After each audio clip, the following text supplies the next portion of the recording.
Yup. As if battery life on the new iPhone 11 Pro wasn't good enough already, Apple went ahead and rolled out its official battery case for their new lineup of phones for 2019. Included models that support the new case are the iPhone 11, the iPhone 11 Pro, and the iPhone 11 Pro Max, but this time around, they also added a neat, useful little button towards the bottom that we'll discuss more in detail later on in the video. This battery case does retail for an eye-watering $129 across all models, so we'll go into detail and try to unravel and justify the steep price tag. But before that, stay tuned until the end of this video so you can learn how you can win one of these for yourself. 2 lucky subscribers will have an opportunity to snag one of these, so do not miss that opportunity. It's just in time for the holidays, and I wanted to reward my loyal subscribers with a quick little giveaway. So if you're new to the channel, go ahead and subscribe right now and destroy the like button. And remember to watch until the end to learn how you can win one of these awesome new cases. Alright, you ready? Let's dive straight into the unboxing.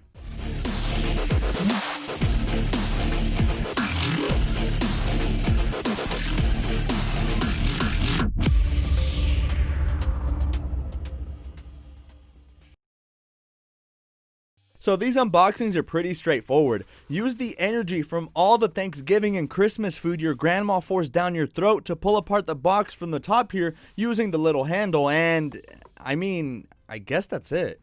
Your new case is there, waiting to protect and charge up your shiny new iPhone. You do get minimal instructions as the case is pretty straightforward. Generally, the best way to put the case on is to peel back the top portion of the case and slide the phone down until the lightning connector makes contact with your phone, and your battery case may or may not have some juice straight out of the box. If not, you can leave the phone in and charge the case simultaneously, or if you want to charge just a case, simply remove the phone and charge up. You can use your standard lightning connector or lay it down on any Qi enabled wireless charger, as this case can be wirelessly charged with or without the phone inside. You can pick up the case in your choice of 3 different colors for the iPhone 11 Pro line, but interestingly, you can find it in only 2 colors for the iPhone 11. What is up with Apple's discrimination against the iPhone 11? Apple, what did iPhone 11 users ever do to you? Anyway, you can choose between black, white, or pink sand for the Pro lineup and only black and white for the 11. It's not that big of a deal, honestly. I suspect about maybe 3/4 of people will opt for the black or white,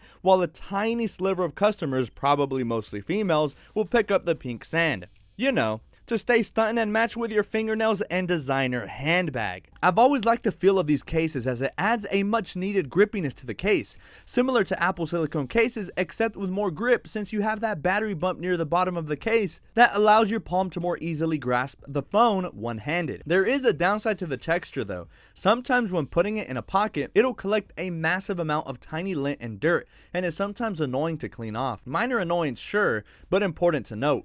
Imagine these cases in a leather or leather-like finish. Now that would be pretty dope. If you already own an iPhone 11 Pro or especially the Pro Max, you'll know that this year's iPhones are a lot chunkier and a lot heavier than the previous generation. For example, the 11 Pro Max comes in at right under half a pound or 7.97 ounces and is 8.1 millimeters thick. So adding on this bulky case makes your phone look like whales on steroids. Pretty heavy for a smartphone, I'm not gonna lie, but the battery trade-off is well worth it. It's not too overbearing, but it is important to note the extra thickness and weight does to an already pretty heavy phone. You have your color contrasting Apple logo towards the middle, your cutout for the triple camera array, or a very similar cutout for the dual camera array of the iPhone 11.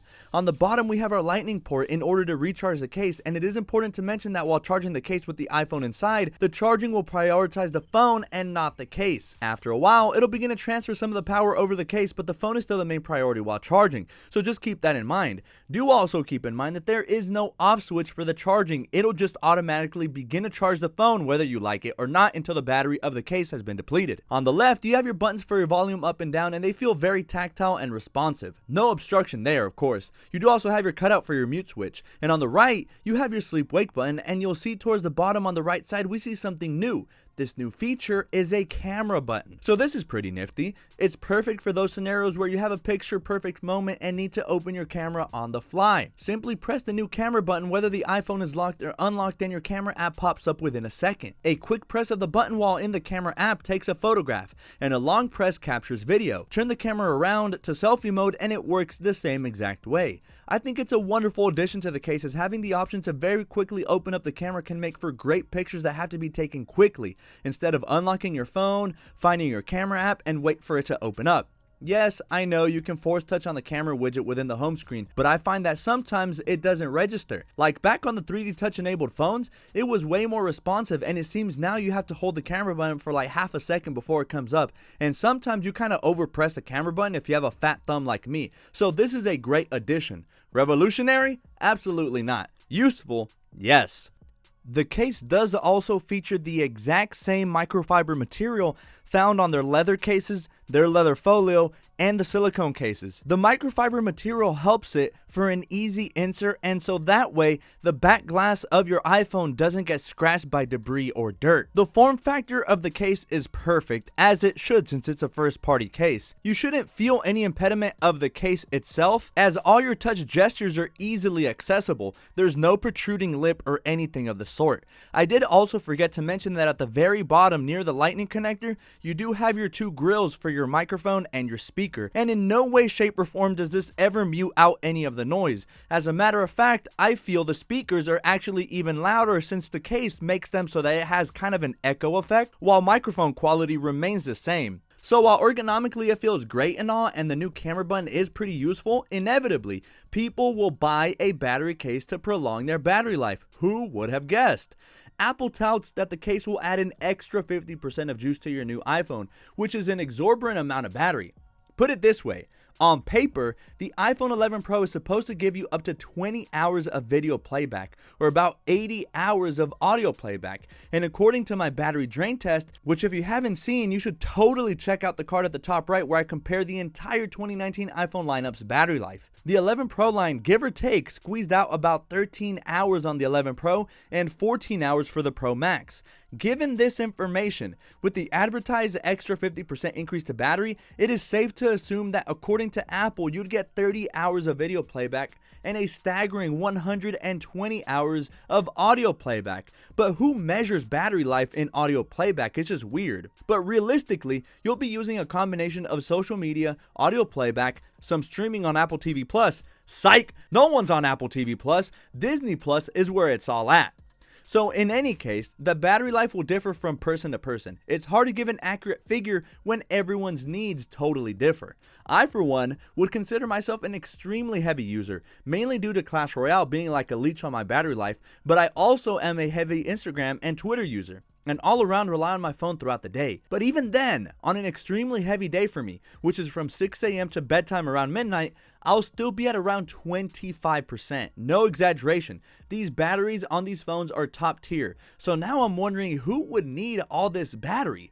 The actual physical capacity of the batteries hasn't been revealed yet. I'm waiting for some teardowns to see just how big each battery is, but as soon as I know, I'll pin a comment to let you all know. But yeah, like who needs all this battery? Seriously. Realistically, thanks to the tremendous battery life already found inside, I don't think these cases will be as popular as before. The only real time I feel these would be useful is if you're going on some kind of camping trip, or basically an outdoor excursion where you'll be away from the technological world we're accustomed to. You know, away from wall plugs, chargers, and Wi-Fi. Or maybe a good reason to get one is if you're going on a long international flight, like from Los Angeles to Sydney or Atlanta to London. Other than that, at $129, why bother? In fact, why pay so much when the market is flooded with a ton of portable charging banks that you can easily stow away in a bag or even your pocket? I recently bought one at my local Best Buy, and the power bank is super light and portable and has a capacity of 12,000 milliamp hours for just $35, a fraction of what Apple charges. Just for reference, a 12,000 milliamp hour mobile battery bank can probably recharge an 11 Pro Max from 0 to full approximately about 3 times, give or take. So unless you just absolutely need your phone to be continuously charging with this case, or you just like the idea of having a first-party Apple battery case, then sure, go ahead. But I think for me and the average person, the battery on the phone surpasses my expectations and is more than enough for me. If you're really glued to your phone that much, then it might be time to go out and make some friends, man. But anyways, guys, that's been my review of the new battery case for the iPhone 11 line. Overall, the addition of the camera button is a really great feature, but at this point, the case serves little purpose since the phone itself is already a beast in the battery department. Maybe you're just those people who are OCD about their battery and don't like for it to fall under 70-ish%. Trust me, I know a couple people like that, but you also have to think, for $129, what else can you get? Given that several battery banks are available just about anywhere for a fraction of the price, do you really need it? Maybe not. Or maybe, just maybe, getting one of these cases absolutely free is the way to go. As a small gift to all my subscribers, I am offering 2 of you a chance to win one of these cases absolutely free. I think the iPhone XS and XS Max cases are still available, so you don't have to have the latest iPhone 11 to win. The giveaway is simple. Simply subscribe to my channel with bell notifications, give the video a thumbs up, and comment down below which phone you currently have, whether it be a Samsung phone, iPhone, or any other phone. Also, follow me on Instagram and Twitter so you never miss out on channel news, polls, and even bigger giveaways down the line. Make sure you follow all those requirements to be entered. The giveaway will run about a month and 2 winners will be chosen on a live stream on Sunday, December 22nd, just in time for Christmas. Stay tuned for the official time. Good luck to you all, and as always, thank you for supporting the channel, and I'll catch you all in the next video. Peace.